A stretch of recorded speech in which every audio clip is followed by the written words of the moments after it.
అందరికీ నమస్కారం అండి. నా పేరు కృష్ణదీప్తి. మీకందరికీ మా ఛానల్కి స్వాగతం. గాయత్రీదేవి గారు రచించిన జ్ఞానోదయ నవల 14వ భాగాన్ని చదువుతున్నాను. పద్మాంబిక జ్ఞానాంబిక కలిసి మాట్లాడిన మాటలు రాధ మనస్సుని బాగా నొప్పించాయి.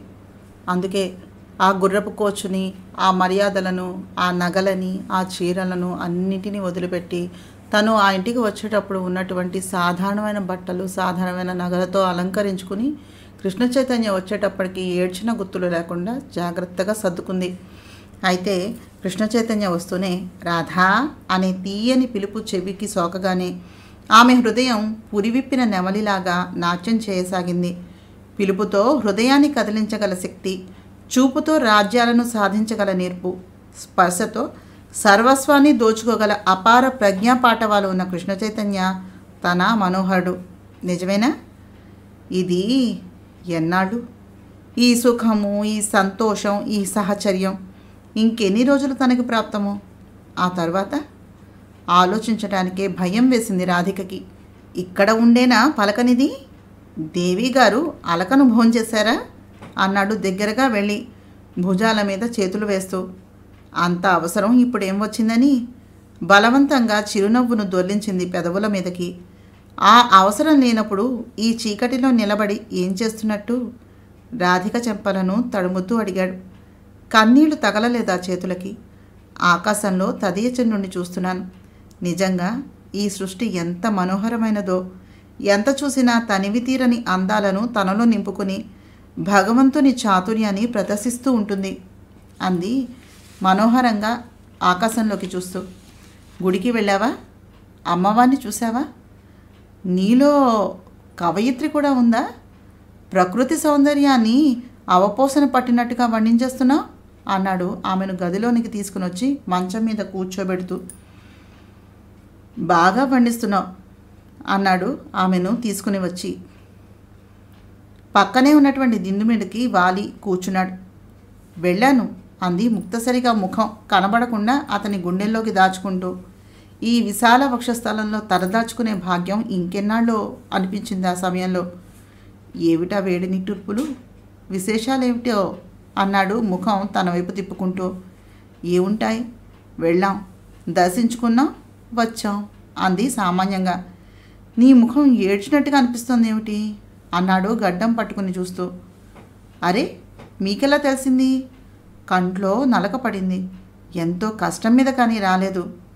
అయితే నీకు అబద్ధాలు ఆడడం కూడా చేతనవునన్నమాట. మీకెవరు చెప్పారు?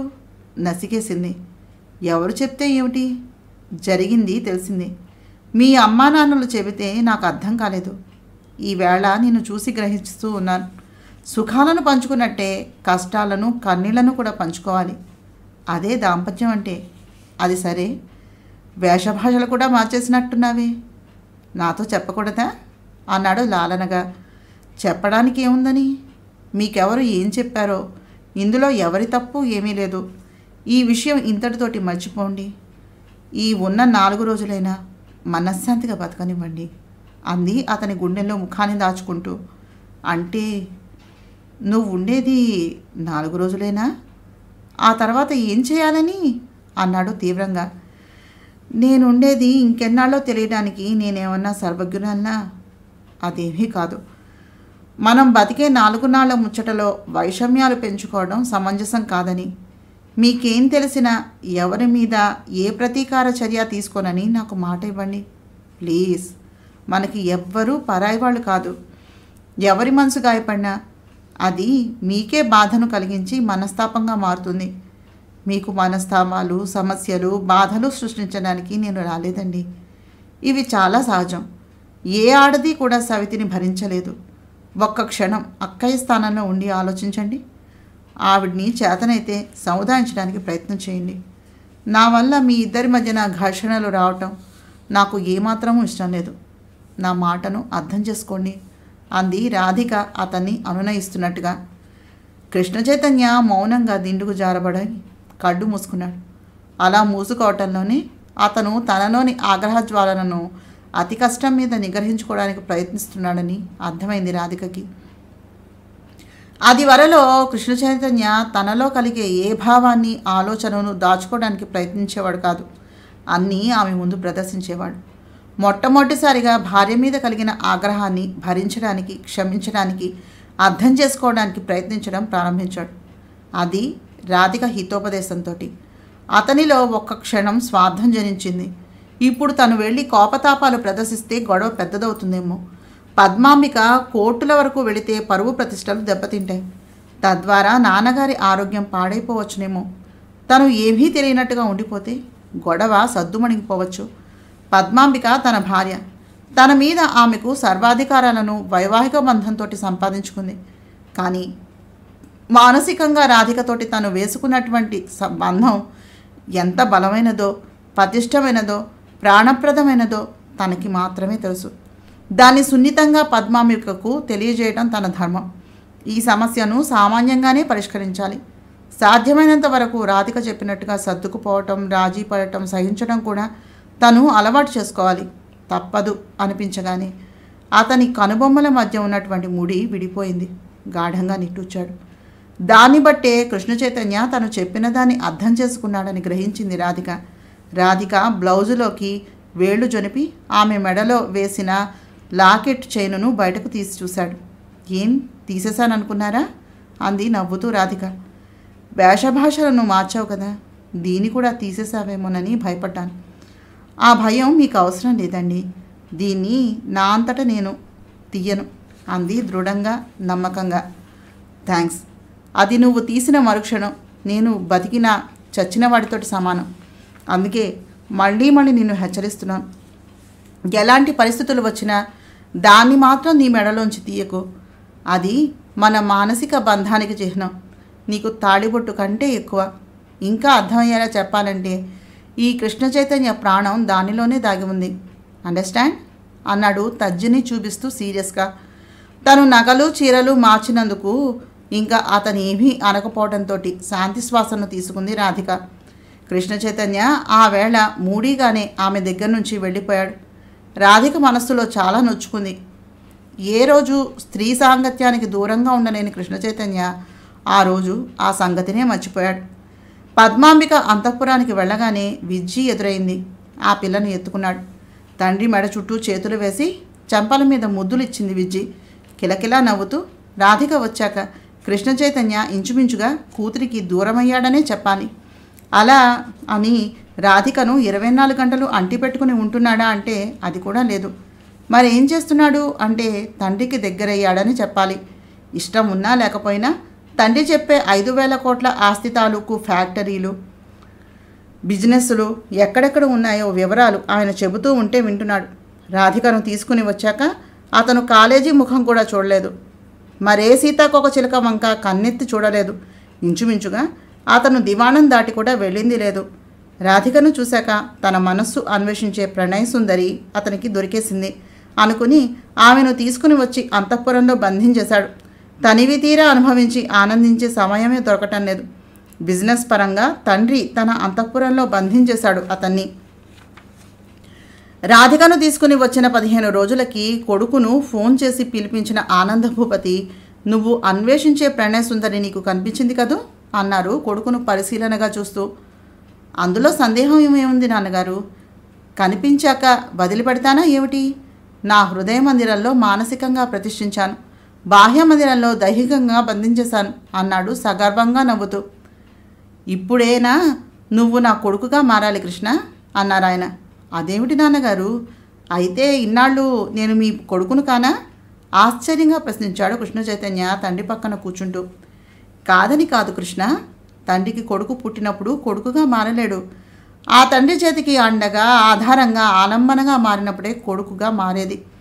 ఇన్నాళ్ళు ఈ సమస్త బాధ్యతలను నేను ఒక్కడనే చూసుకున్నాను. నీకు తగినంత స్వేచ్ఛ, స్వాతంత్రాన్ని ఇచ్చేశాను. కారణం, నేను అనుభవించలేకపోయిన స్వేచ్ఛ, స్వాతంత్రాలను కనీసం నువ్వైనా అనుభవించి ఆనందించాలని ఆశ. ఇక ఈ బండి దొల్లేలాగా కనిపించడం లేదు. ఇందులో భగవంతుడు సమకూర్చి పంపించినటువంటి ఇంధనం అయిపోయింది. శరీరము, మనస్సు కూడా విశ్రాంతిని కోరుకుంటున్నాయి. ఈ బాధ్యతల బంధాల నుంచి ఈ ప్రాణి పారిపోకముందే నా తండ్రి నాకు అప్పగించినటువంటి ఈ ఐశ్వర్యం, అధికారం, ఈ సమస్త బాధ్యతలు నీ చేతుల్లో పెట్టి నేను పోవాలి. అప్పుడే నాకు విముక్తి. ఒక రకంగా చెప్పాలంటే ఇన్నాళ్ళు నువ్వు యువరాజుల పైలా పచ్చిసిగా తిరిగావు, బతికావు. ఇప్పుడు నీకు మహారాజుగా పట్టాభిషేకాన్ని చేసి బాధ్యతలు అనే బంగారు కిరీటాన్ని నీ శిరస్సున పెట్టబోతున్నాను అన్నారాయన చిరునవ్వుతో. నాన్న, కృష్ణ చైతన్య కలవరంగా చూశాడు. ఈ తనువులో ప్రాణం ఉన్నంతసేపే పనిచేస్తుంది కృష్ణ. నేనుండగానే నువ్వు ఈ వివరాలు వినాలి, తెలుసుకోవాలి, అర్థం చేసుకోవాలి. ఆ పైన ఈ రథం యొక్క కళ్ళాలు చేతపట్టి నువ్వే గమ్యం వైపుకు నడిపించాలి. నా తండ్రి ఈ మహదేశ్వర్యాన్ని నాకు అప్పగించాడు, నేను నీకు అప్పగిస్తున్నాను. నువ్వు నీ కొడుక్కి అప్పగించాలి. నిరంతరం ఈ వంశం అభివృద్ధి కావాలి. ఈ వంశ పరువు, ప్రతిష్టలు, పేరు, కీర్తులు, దాన ధర్మాలు, బరువు బాధ్యతలు నువ్వు వహించవలసినటువంటి సమయం ఆసన్నమైపోయింది. నేను పోయాక అయితే నీకేమీ అర్థం కాదు. నేనుండగానే అయితే నీకు అర్థమయ్యే వరకు చెప్పడానికి నేనుంటాను. ఏ తండ్రికైనా కొడుకు పుట్టినప్పుడు సంతోషం కలగదురా. ఆ కొడుకు ప్రయోజకుడు అయినప్పుడే అసలైనటువంటి పుత్రోత్సవం కలుగుతుంది. ఇక చిన్నతనం సరదాలకు, కాలక్షేపానికి స్వస్తిని చెప్పు. నీకు 25 ఏళ్ళు వచ్చేసాయి. ఏది మంచో ఏది చెడో తెలుసుకో. ఇన్నాళ్ళు డబ్బు ఖర్చు పెట్టడంలోని ఆనందం మాత్రమే చవి చూసావు. ఇప్పుడు ఆ డబ్బును సంపాదించడంలోని ఆనందాన్ని, పిత్రార్జితంగా వచ్చినటువంటి సంపదను నిలబెట్టుకోవటంలో ఉన్నటువంటి ఆనందాన్ని, దాన ధర్మాలు చేయటంలో ఉన్నటువంటి ఆనందాన్ని కూడా నువ్వు అనుభవించి తీరాలి. అందుకే నాకు కొడుకుగా మారమని నిన్ను ఓ విధంగా నేను వేడుకుంటున్నాను మై సన్ అన్నారు కృష్ణ చైతన్య చేతులను పట్టుకుంటూ బతిమలాడుతున్నట్టుగా. అంతవరకు ఎప్పుడైనా ఆయన బెంగళూరు వెళ్ళి ఆ పని చెయ్యి, బాంబే వెళ్ళి ఈ పని చెయ్యి అని చెప్పితే మొక్కుబడిగా చేయటమే కానీ అసలు ఏమీ పట్టించుకోకుండా జాలీగా లైఫ్ ఎంజాయ్ చేసినటువంటి కృష్ణ చైతన్యకి ఆ మాటలు భయాందోళనలను కలిగించాయి. కొడుకును లాలించి, బుజ్జగించి, అనునయించి తమకున్నటువంటి ఆస్తుల వివరాలు తెలియజేయడం ప్రారంభించారు ఆనంద భూపతి. ఆ వివరాలు తెలుసుకుంటేనే తల తిరిగిపోతోంది.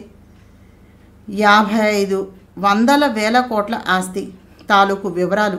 అంతవరకు 500 కోట్ల ఆస్తికి వారసుణ్ణి అనుకున్నాడు.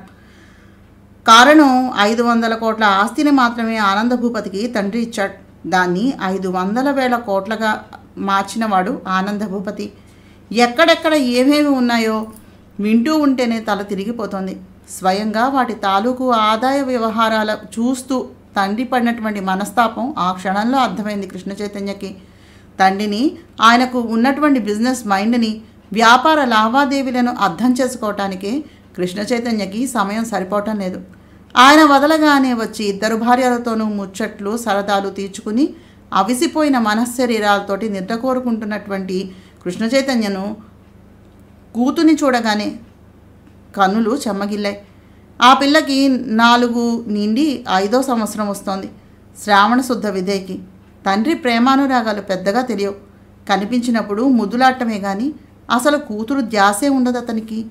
తన తండ్రి నుంచి తను పొందిన పితృ మమకారం ఆ పిల్లకు తన వల్ల లభిస్తోందా అని తనని తనే ప్రశ్నించుకుని పశ్చాత్తాపడ్డాడు కృష్ణ చైతన్య. ఓహో, స్వామివారికి కూతురుతో ముచ్చటలాడాలని ఇన్నాళ్లకు తెలిసొచ్చిందన్నమాట. ఇంకా దాన్ని వదలండి, ఏమిటలా నడిపేస్తున్నారు అని పద్మకంఠం చెవిన పడగానే వాస్తవంలోకి వచ్చిన కృష్ణ చైతన్య విజ్జిని ఆయాకు అప్పజెప్పి మెట్లెక్కి పైకి వచ్చాడు మౌనంగా. భర్తను అనుసరించిన పద్మ, మిమ్మల్ని ఒక విషయం అడగాలని అనుకుంటున్నాను అంది వెళ్ళి మంచం మీద అతని పక్కన కూర్చుంటూ. దిండు నానుకుని కూర్చుని అరచేతిని చెంపకు చేర్చి అన్యమనస్కంగా ఉన్న కృష్ణ చైతన్య, ఏమిటది అన్నాడు నిరాసక్తంగా. ఆవిడ ఇక్కడ ఇంకా ఎన్నాళ్ళుంటుంది సూటిగా అడిగేసింది పద్మ. ఎవరావిడ అతి మామూలుగా అడిగాడు కృష్ణ చైతన్య. తను ఏ విషయంలో అయితే పద్మ దగ్గర ఎత్తకుండా తెలియనట్లు ఉండిపోవాలని సర్దుకుపోవాలని అనుకున్నాడు, ఆమె అదే విషయాన్ని ఎత్తడంతో అణుచుకున్న ఆగ్రహావేశాలు మళ్ళీ అతనిలో జ్వలించసాగాయి. అదే మీ ముద్దుల ప్రేయసి రాధిక అంది మూతి తిప్పుతూ. ముద్దుల ప్రేయసి అని నువ్వే ఒప్పుకున్నావు కదా, ఎవరైనా ముద్దు వచ్చే వాటిని వదులుకోగలరా? నవ్వితాలుగానే అనేశాడు. అంటే ఇంకా ఎంతకాలం అయితే ఆ ముద్దు మురిపాలు తీరతాయి మీకు? ఎకసెక్కంగా ప్రశ్నించింది పద్మాంబిక. ఆమెకు ఒంటికి కారం రాసుకున్నట్టుగా భగ్గుమన్నసాగింది. కృష్ణ చైతన్య చిరునవ్వు చురకలాగా తగిలింది. అవి ఈ జన్మకు తీరేవి కావు. మెల్లగా అయినా చాలా స్పష్టంగా గంభీరంగానే చెప్పేశాడు. అయితే నేను ఈ జన్మ అంతా పణం పెట్టవలసిందేనా? ఆగ్రహంగా అడిగింది. పణం పెట్టడం అంటే? అతను కనుబొమ్మలను ముడివేశాడు. ఆవిడ ఎప్పుడు వెళుతుందా అని జన్మంతా ఎదురు చూడవలసిందేనా? నిన్నెవరు ఎదురు చూడమన్నారు? జరగని వాటిని ఆశించటం అనవసరం. అయినా ఆవిడ అంటే ఇక్కడ నీకు వచ్చినటువంటి లోటేమిటి? నిదానంగానే అడిగాడు. నాకు లోటా? నాకు వచ్చిన లోటేమిటో మీకేం తెలుస్తుంది? 1000 పూల మకరందాన్ని ఆశించే భ్రమించే భ్రమణం మీరని తెలియక రావటమేగా నేను చేసినటువంటి బుద్ధి పొరపాటు. ఈవేళ కాకపోతే రేపు, రేపు కాకపోతే ఎల్లుండి మీరు మారతారని ఎదురు చూడటం ఎంత మూర్ఖత్వమో బాగా తెలిసి వచ్చేలాగా చేశారు. ఏ ఆడదైనా సవితిపోరుని కోరుకుంటుందా? అసలు సహిస్తుందా? నాకు ఈ కర్మేమిటి? ఎన్నాళ్ళు నాకు ఈ నరకం? దీనికి ఇక అంతం లేదా నాకు? అంటూ ఉంటే పద్మాంబిక కంఠం రుద్ధంగా మారిపోయింది. చేతుల్లో ముఖాన్ని దాచుకుని ఏడవసాగింది. కృష్ణ చైతన్య పక్కన మంచం మీద వాలి అతని మనస్సు జాలితో మెత్తబడింది. పద్మా అంటూ ఆమెను దగ్గరకు తీసుకుని గుండెలకు హత్తుకుని ఊరడిస్తూ నిశ్శబ్దంగా ఉండిపోయాడు. చాలాసేపటికి స్వస్థురాలైనటువంటి పద్మాంబిక మాట్లాడనే అంది. ఏం మాట్లాడను? అది అది అదే అది ఇక్కడ ఉండడం నాకు అసలు ఇష్టం లేదు. దాన్ని పంపించేయండి అంది. ఎక్కడికి? అతి మామూలుగా అడిగాడు. ఎక్కడికైనా సరే, నా కళ్ళకు కనపడనంత దూరంగా. మరి నేను కనిపించకపోతే నువ్వు విజ్జి ఉండగలరా? అదేమిటి అలా మాట్లాడతారే? మీరెక్కడికి వెళ్తారు? ఆమె దగ్గరికే. అంటే? పద్మాంబిక కళ్ళు పత్తికాయల్లాగా విచ్చుకున్నాయి. అంటే మరి మమ్మల్ని ఏం చేయాలని మీ ఉద్దేశం? నా ఉద్దేశాన్ని అడిగావు కనుక చెప్తున్నా. నాకు మీ ఇద్దరికీ న్యాయం చేయాలనేదే ఆశయం అన్నాడు స్థిరగంభీరంగా. అంటే నేను అది కూడా కావాలా మీకు? వేడిగా అడిగింది. మీరిద్దరూ చాలు ఈ జన్మకి అనుకుని పరాయి ఆడవాళ్లకు జోలికి వెళ్ళడం మానుకున్నాను. మీ ఇద్దరినీ సమంగా చూసుకోవాలనే నిర్ణయించుకున్నాను. మీ ఇద్దరితో నా జీవితం ముగించేయాలనే ఆశపడుతున్నాను. ఆ కృష్ణుడికి రుక్మిణి సత్యంలాగా మీ ఇద్దరినీ ఉండిపోమ్మని కోరుకుంటున్నాను. ఇక నా జీవిత సర్వస్వం మీకోసం ధారపోయాలని నిశ్చయించుకున్నాను. అందుకే అన్ని వ్యసనాలకు స్వస్తి చెప్పి జీవితంలో స్థిరపడాలని, అందరిలా హుందాగా గర్వంగా గౌరవంగా జీవితాన్ని మలుచుకోవాలని ప్రయత్నం చేస్తున్నాను. అగ్నిసాక్షిగా తాళి కట్టి నిన్ను అర్ధాంగిని చేసుకున్నట్టే మనస్సాక్షిగా నా లాకెట్ చైను రాధిక మెడలో వేసి వరించాను. పెద్దలు చేసిన పెళ్లిని నీతోటి జరిగినట్లయితే నా మనసుకి నచ్చిన కన్నెతో నేను కోరుకునే బంధం పడింది. ఇది వరలో నీకోసారి చెప్పాను, ఇప్పుడు మళ్ళీ చెప్తున్నాను. రాధిక నా ప్రాణం, నా జీవిత సర్వస్వం. ఇది వరకులా సరదాగా తెచ్చిపెట్టుకున్న ఆడది కాదు ఆమె. నాతో పాటు శాశ్వతంగా ఉండాలనే నేను ఏరికోరి తెచ్చుకున్న జవరాలు. ఇది వరలో నేను నీకు తీసుకువచ్చినటువంటి సుందరీమణులు నా పొందును, నా ఐశ్వర్యాన్నో, నా వల్ల తీర్చుకోవాలనే ముచ్చట్లను, ఆశలను, ఆకర్షణలోని కోరిక వచ్చారు కనుక నేను పంపించేయగానే వెళ్ళిపోయారు. కానీ ఈ రాధిక ఆ కోవకు చెందినటువంటి సామాన్యమైనటువంటి ఆడపిల్ల కాదు. పవిత్రమైన స్త్రీమూర్తి, నా గుండెల్లో ప్రతిష్ఠింపబడి పూజించుకోవాల్సిందే. నా ఆరాధ్య దేవత, నేను కోరుకున్న దేవత. నా అన్వేషణ ఆమెని చూడటంతోనే పూర్తయింది. అందుకే నాది అనుకునే నా ఇంటికి నేనే కావాలని తెచ్చిపెట్టుకున్నాను. ఈ మేడలను, మిద్దెలను, ఈ ఐశ్వర్యాన్ని, ఈ ఆడంబరాలను, ఈ అధికారాలను, ఈ హక్కులను, ఈ సిరి సంపదలను ఆశించి వచ్చిన సామాన్యమైన ఆడపిల్ల కాదు రాధిక. ఆమెను ఎలాగైనా పొందాలని నేను బలాత్కారంగా చెరబట్టగా నా కాంక్షకి కర్పూరంలా కరిగిపోయిన పిల్ల రాధిక. ఆ రాధిక వ్యక్తిత్వం ఎంత విశిష్టమైనదో నీకు ఇప్పుడు చెప్పిన అర్థం కాదు పద్మ. పోను పోను భవిష్యత్తులో నువ్వే చూసి తెలుసుకుంటావు. జన్మను బట్టి సంస్కారం రాదు.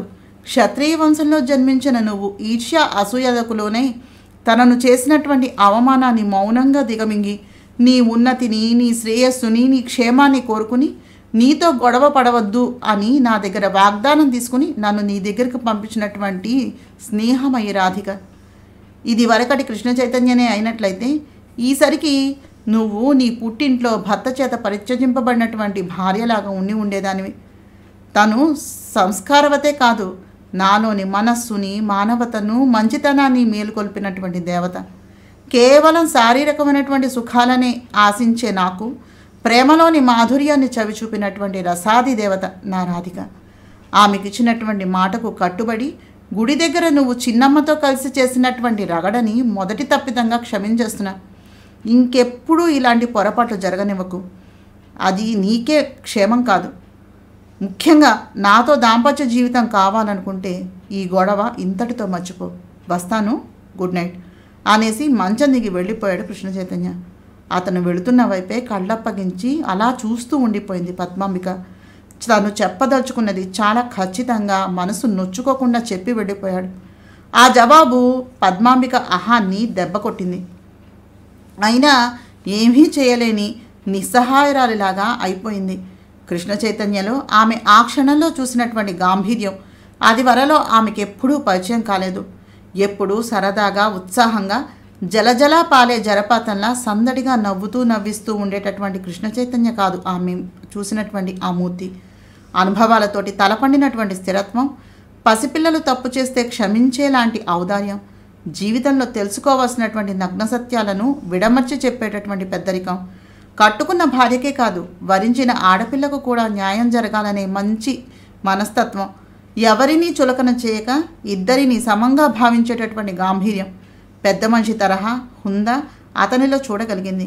ఇంకేమీ అనే సాహసాన్ని కోల్పోయి ఆ గొడవ అంతటితో మర్చిపోయినట్టుగా ఉండడమే క్షేమం అని నిర్ణయానికి వచ్చిన దానిలా దీర్ఘంగా నిట్టూచింది పద్మాంబిక. ఏమీ జరగనంత మామూలుగా కృష్ణ చైతన్య ఉండటంతో తను అలాగే ఉండాలని నిశ్చయించుకున్నటువంటి పద్మాంబిక కృష్ణ చైతన్య ఫోన్ చేసి పండగకు షాపింగ్కి వెళ్దాం, త్వరగా తయారవమని ఉదయాన్నే ఫోన్ చేయడంతో ఉత్సాహంగా తయారైంది. అది వరలో ఎన్నోసార్లు షాపింగ్కి తీసుకుని వెళ్ళమని పద్మాంబిక అతన్ని కోరింది. నాతోనే వెళ్ళాలనేముంది, కావాల్సినంత డబ్బు తీసుకుని వెళ్ళి నీకు కావాల్సినవన్నీ కొనుక్కో, నాకు టైం లేదు, కాలేజీకి వెళ్ళిపోవాలి అనేవాడు. మీతో షాపింగ్ చేయాలని, పిక్చర్స్ చూడాలనే సరదా నాకు ఎలా తీరుతుంది అంటే, ఇంకా మనకి బోలెడు వయస్సు, ఓపిక, సమయం ఉన్నాయి. భవిష్యత్తులో తీరుస్తానులే నీ కోరికలు. నేను అన్వేషించే నా ప్రణయ సుందరి నా చేతికి దొరికేస్తే ఇంకా అంతా ఆనందమే. అప్పుడు గుర్తుపెట్టుకుని మరి నీ కోరికలు, సరదాలు తీరుస్తాను, సరేనా? ఇప్పుడు నీకు నచ్చిన కారులో వెళ్ళిరా, డ్రైవర్లు ఇంట్లోనే ఉన్నారుగా అనేవాడు. మీతో గుర్రపు కోచులో సరదాగా షికారు చేయాలని ఉందండి అంటే మొదట నా హృదయరాణితోటి నేను తిరిగి రానివ్వు, ఆ తర్వాత అందులో నీకు లిఫ్ట్ ఇస్తాను అని నవ్వేసేవాడు. అలాంటి మనిషి తనంతట తనే ఫోన్ చేసి షికారు సంగతి చెప్పడంతో గబగబా తయారైపోయింది విజ్జిని విస్మరించి పద్మాంబిక. అసలు ఆ ప్రపోజల్ లేవనెత్తిందే రాధిక అనే సంగతి పద్మాంబికకు తెలియదు. పద్మతో మాట్లాడాక సరాసరి రాధిక దగ్గరకు వెళ్ళి ఆమె గుండెల్లో ముఖాన్ని దాచుకుని జరిగిందంతా చెప్పేశాడు కృష్ణ చైతన్య. అతను తనకిస్తున్నటువంటి ప్రత్యేకమైన గౌరవానికి, ప్రేమానురాగాలకు, ఆ మనస్సులో తన పట్ల ఉన్నటువంటి అనంతమైన నమ్మకానికి, అపూర్వమైనటువంటి అభిమానానికి, అపురూపమైనటువంటి ప్రేమానురాగాలకు పులకించిపోయిన రాధిక ఏమండి అంది అతన్ని తల నిమురుతూ. ఏమిటండి అన్నాడు ఆమె కంఠాన్ని అనుకరించి చిలిపిగా నవ్వుతూ. దశమి పండుగ వస్తోంది కదా, రేపు అక్కయ్యని ఏ షాపింగ్కో, సినిమాకో, షికార్కో తీసుకుని వెళ్ళండి. ఏ భార్య అయినా భర్తతోటి సరదాగా గడపాలని కోరుకోవటంలో తప్పు కాదు కదా అంది అనునయంగా. చాలా చక్కని ఆలోచన ఇది రాధ, నాకు అసలు తోచనే లేదు. పద్మాంబికను ఆ ధోరణి నుంచి మరిపించాలంటే ఇది చాలా తోడ్పడుతుంది. పైగా ఇది వరలో నన్ను ఎన్నోసార్లు కోరింది కూడా. అప్పుడు అమ్మాయిల వేటలో బిజీగా ఉండేవాడిని కదా, ఆమె సరదాలను నేను పట్టించుకోలేదు. నువ్వు నాకు ముద్దుల ప్రియురాలివే కాదు, మంచి మార్గదర్శివి కూడాను. మరి నువ్వెప్పుడు వస్తావు నాతో అన్నాడు. నాకు అలాంటి సరదాలు, కోరికలు ఏమీ లేవండి. ఈ ఇల్లే నా కోవెల, మీరే నా దైవం, మీ అనురాగమే నాకు శ్రీరామరక్ష. ఈ పచ్చని ప్రకృతిలో నేను అణువుగా మారి మానసికంగా ప్రశాంతంగా, హాయిగా, నిశ్చింతగా బతికేసే ఈ తృప్తిని మించింది ఏదీ లేదు అంది చిరునవ్వుతో. నాకు తెలుసు నీ అల్ప సంతోషిత్వం, కానీ నీతో షికారు చేయాలనే కోరిక నాకు తీర్చవా? అనంతమైన మహదైశ్వర్యాన్ని నీ ముంగిట్లోకి తెచ్చిపెడితే సామాన్యమైన పేద ముత్తైదువులాగా తయారయ్యావు. నాకెంత కష్టంగా ఉందో తెలుసా? అతని మాటకు పూర్తి కాకుండానే, నా స్వామి, నాదో చిన్న విన్నపం ఆలకిస్తారా అంది. కృష్ణ చైతన్య గడ్డం పట్టుకుని వేడుకోలుగా చూస్తూ రాధిక, ఆజ్ఞాపించండి దేవేరి, విన్నపం కాదు, అది మాకు శాసనం అన్నాడు నవ్వుతూ. అయితే అక్కయ్య నన్ను అర్థం చేసుకుని సహృదయంతో నాకు తన జీవిత భాగస్వామిలో సగభాగాన్ని దయతోటి భిక్ష పెట్టినప్పుడు మీ కోరికలన్నీ నేను తీరుస్తా. అంతవరకు ఓపిక పట్టండి. నేను వచ్చింది ఓ ఉత్తమమైనటువంటి ఇల్లాలికి మనస్తాపంగా మారాలని కాదు. అక్కయ్య ఆత్మ క్షోభిస్తే అది నాకు శాపం. ఆ పాపాన్ని నేను చేయలేను, భరించలేను. ఇప్పటికే ఆవిడ సుఖ సంతోషాల్లో నాకు తెలియకుండానే భాగం కోరి ఏడిపించే ఈ పాపం చాలదు, నన్ను క్షమించండి అంది. ఎంత పిచ్చి పిల్లవి రాధి, నీలాంటి ఆడపిల్లలు ఈ రోజుల్లో ఉండటం నాకెంత ఆశ్చర్యంగా ఉందో తెలుసా? అసలు ఎప్పటికీ పద్మ నిన్ను అర్థం చేసుకోకపోతే ఏం చేస్తావు అన్నాడు రాధికను ఆప్యాయంగా గుండెలకు హత్తుకుంటూ. మంచితనంతో సాధించలేనిది ఈ జగత్తులో ఏదీ లేదనే ఆర్యోక్తి నిజమైనదే అయినట్లయితే నా కోరిక తీరుతుంది. మీకు రుక్మిణీ సత్యలు ఇద్దరూ లభిస్తారు అంది నమ్మకంగా రాధిక. ఆమె ముఖంలో ఎనలేని ఆత్మవిశ్వాసం కనిపించింది. దురదృష్టవశాత్తు అలా జరగకపోతే అన్నాడు కీడును శంకించే మానసత్వంటి.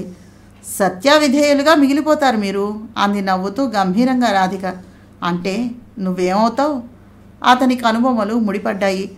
చచ్చిపోను, ఆత్మహత్య చేసుకునే పిరికితనం నాకెప్పుడూ లేదు. అయితే నాకు దూరమైపోతానంటావు అంతేనా అన్నాడు సూటిగా.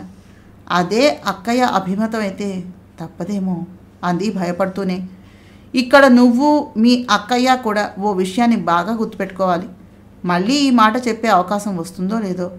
రాధా, నేను నిన్ను శారీరకంగా కామించలేదు, మానసికంగా ప్రేమిస్తున్నాను. నువ్వు నన్ను వదిలి వెళ్ళిన మరుక్షణం అది నాకు మరణ సదృశమే. నువ్వే లేని నాడు ఈ కృష్ణ చైతన్య జీవోత్సవంలా మారిపోతాడు. ఇది మాత్రం సత్యం. ఇది మిమ్మల్ని బెదిరించడానికి చెప్పడం లేదు, నా మానసిక స్థితిని మీకు తెలియపరుస్తున్నాను అంతే అన్నాడు భారంగా నిశ్వసిస్తూ కృష్ణ చైతన్య. రాధిక కళ్ళల్లో తిరిగే నీళ్లతోటి అతని పెదవులు మూస్తూ కృష్ణ చైతన్య గుండెల్లో ముఖాన్ని దాచుకుంది. ఎంతసేపైనా కృష్ణ చైతన్యలో చలనం కలగకపోవడంతో కళ్ళెత్తి చూసి అతను ఏదో తెలియని మనస్తాపాన్ని మొదటిసారి మానసికంగా మునిపంట భరిస్తున్నాడని అర్థమై అతని ఆ ధోరణి నుంచి మార్చాలని మొదటిసారిగా సిగ్గును పక్కన పెట్టి కృష్ణ చైతన్య మెడ చుట్టూ చేతులతోటి చుట్టి అతని మీదకు జరిగి అధరాలను కలిపింది, వయస్సుని రెచ్చగొడుతూ. ఆమెను గాఢంగా గుండెలకు అదుముకుని తన కిందకు దొల్లించి పైకి చేరుకుని ఆటోమేటిక్గా శృంగార సార్వభౌముడైపోయి మరో లోకానికి రాధికతో పయనమై రసానంద సుఖానుభూతుల్ని ఆస్వాదించసాగాడు. తను కోరుకునే మార్పుని అతనిలో రప్పించగలిగినందుకు ఆనందిస్తూ, భగవాన్, నా కృష్ణను రక్షించు. ఇంతవరకు జీవితం అంటే ఏమిటో తెలియక చాలా హాయిగా స్వేచ్ఛాజీవిలాగా శారీరక ఆనందమే ముఖ్యం అనుకున్న జల్సా పురుషులా బతికేశాడు. ఇప్పుడే అసలైనటువంటి జీవితంలోని సుఖదుఖాలను మొదటిసారిగా మానసికంగా పరిగ్రహిస్తున్నాడు. ఇతను ఎప్పుడు జీవితంలో తిరుగులేని విధంగానే బతికి ఉండాలి. కావాలంటే ఆ కష్టాలు, కన్నీళ్ళు, సమస్యలు నాకే ఇచ్చి నా కృష్ణుని మాత్రం ఆ తండ్రి కంటి వెలుగుగా కాపాడు అని భగవంతుని మనసులోనే ప్రార్థిస్తూ ఉండిపోయింది రాధిక. షాపింగ్కి భర్తతో వెళ్లే కోరిక అన్నాళ్లకు తీరినందుకు సంతోషపడింది పద్మ. కానీ ఆమె వెళ్ళేసరికి గుర్రపు కోచు దగ్గర అన్నగారి పక్కన స్వర్ణాంబిక నిలబడి ఉంది. కృష్ణ చైతన్య చేతుల్లో విజ్జి ఉంది. ఎప్పుడూ లేనంత అందంగా ముస్తాబై ఉంది విజ్జి. మంచి డ్రెస్సులో జుట్టు కృష్ణుడి జడలాగా ఓ పక్కకు రాళ్లతోటి తయారైనటువంటి బంగారు పిన్ను పెట్టబడి, గులాబీ పువ్వుతోటి మెడలో లాకెట్ చైను, చేతులకి గాజులు, చెవులకు రవ్వల జుంకీలతోటి చాలా అందంగా ఉంది విజయ్. ఆ పిల్ల ముఖంలో వెలివిరిసే ఆనందం, ఆ కనులలోని ఉత్సాహం, సంబరం ఇంత అని వర్ణించి చెప్పలేనంత విధంగా ఉన్నాయి. ఇంకా బయలుదేరదామా అంది పద్మ. వై నాట్ అంటూ తన కూతురితో పాటుగా గుర్రపు కోచి ఎక్కి భార్యకు చేయి అందించాడు కృష్ణ చైతన్య. పద్మాంబిక భర్త పక్కన కూర్చుంది. విజ్జిని భార్యకి తనకి మధ్యగా కూర్చోబెట్టి స్వర్ణాంబికను చేయి అందించి ఎక్కించాడు. తను వస్తోందా అంది కినుకగా ముఖం ముడుచుకొని పద్మ. నేనే రమ్మన్నాను అన్నాడు కృష్ణ చైతన్య. ఊళ్ళో వాళ్ళందరినీ కూడా పిలవలేకపోయారా? ఇంకా సరదాగా ఉండేది అంది. పిలిచేవాడినే, కానీ ఈ గుర్రపు కోచ్ సరిపోదని మానేశాను అన్నాడు చిలిపిగా భార్యనెత్తిన ముట్టికాయ వేస్తూ కృష్ణ చైతన్య. పోనీ నేను దిగి వెళ్ళిపోతానన్నయ్య. వదిన గారికి నేను రావటం ఇష్టం లేదేమో అంది లేవబోతూ వాడిపోయిన ముఖంతో స్వర్ణ. మీ వదినకి అన్ని ఒంటెత్తు గుణాలు అధికం. ఆవిడకు కూతురు రావడమే ఇష్టం లేదు. అలా అని నిన్ను తీసుకుని వెళ్ళకపోతే నీ సరదాలు మాత్రం ఎవరు తీరుస్తారు? నీ కోసం ఒకసారి, భార్య కోసం ఒకసారి, కూతురు కోసం ఒకసారి తిరగడానికి నేనేమీ ఖాళీగా లేనుగా. ఇదివరకట్లాగా లేను కదా. బాధ్యతల బంధాల్లో తగులుకున్న బిజినెస్ మ్యాన్ మీ అన్నయ్య. నీకు పెళ్లి చేసి నిన్ను అత్తవారింటికి పంపించేంత వరకు నీకేం కావాలో నేనైనా చూడకపోతే ఎలాగా అన్నాడు నవ్వుతూ చెల్లెల్ని చేయి పట్టుకుని కూర్చోబెడుతూ. స్వర్ణ కళ్ళలో గిర్రున నీరు తిరిగింది. గుర్రపు కోచును చూసి పోనీయమని వీరాయని ఆదేశించి చెల్లెలి కళ్ళు తుడుస్తూ, నువ్వెందుకు కళ్ళల్లో నీళ్లు పెట్టుకుంటున్నావో అర్థం చేసుకోలేని మూర్ఖుని కాదుగా స్వర్ణ. ఇన్నాళ్ళు నేను ఒక మనిషిగా బతకలేదు, ఒక పశువులా గడిపేశానుగా కాలాన్ని. ఇప్పుడే రాధిక చేతి చలవతోటి మనిషిగా రూపాంతరం చెందుతున్నాను. నా కోసం, నా సుఖం కోసం, నా సరదా కోసం జీవితం అనుకున్నానే కానీ నాకు ఒక చెల్లెలు, భార్య, కూతురు ఉన్నారనే సంగతిని మర్చిపోయాను. అక్కయ్య ఉన్నా ఆవిడకు పెళ్ళయింది, భర్త ఉన్నాడు. ఆవిడకు ఏం కావాలన్నా ఆయన చూసుకుంటాడు. మరి నీకు? కన్న తల్లి కళ్ళు తెరవకుండానే దూరమైంది. తండ్రి డబ్బు సంపాదనలో పడి ఉండి లేనివాడైపోయాడు. తోడబుట్టిన అక్కయ్య ఉన్న స్వార్థపరురాలు నిన్ను పట్టించుకోలేదు. నీ కష్టసుఖాలు చూసుకోవలసిన అన్ననై ఉండి గుడ్డివాడిలా ప్రవర్తించినందుకు చాలా సిగ్గుపడుతున్నాను స్వర్ణ. నీ అన్న ఇప్పుడే కళ్ళు తెరిచి ఈ ప్రపంచాన్ని చూస్తున్న అప్రయోజకుడు అన్నాడు భారంగా నిట్టూరుస్తూ. గాయత్రీదేవి గారు రచించిన జ్ఞానోదయం నవలను చదువుతున్నాను. నా ప్రయత్నం నచ్చినట్లయితే తప్పకుండా మా ఛానల్ సబ్స్క్రైబ్ చేసి, షేర్ చేసి, లైక్ చేసి, కామెంట్ చేయండి. నమస్తే.